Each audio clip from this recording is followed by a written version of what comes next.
তো আপনার প্রশ্নের মধ্যে ভুল আছে। মানে এই প্রশ্নের মধ্যে আমরা ঘুরপাক খাচ্ছি।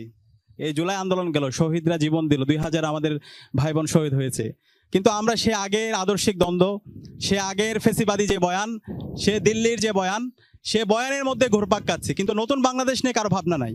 তো এইভাবে যদি আমরা বারবার ঘুরতে থাকি এই বয়ানের মধ্যে, যে বয়ান আমাদেরকে শাহবাগীরা তৈরি করে দিয়ে গেছে, যে বয়ানের মাধ্যমে খুনি হাসিনা ডিভাইড এবং রুলের মাধ্যমে 16 বছর ফেসিবাদ কায়েম করেছে, সে বয়ান দ্বারা যখন আমরা জুলাই বিপ্লবের পরে বারবার এই কথাগুলো বলতে থাকি, তখন আলটিমেটলি এই বয়ান দ্বারা আমি সেই দিল্লির যে বয়ানকে তাদেরকে শক্তিশালী করছি।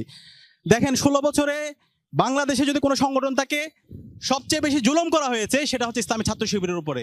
ইসলামী ছাত্র শিবিরের আমরা যারা ছিলাম, আমরা নাগরিক ছিলাম না, আমাদেরকে মেরে ফেলা বৈধ ছিল, আমাদেরকে মারার পরেও উল্লাস করা হয়েছে।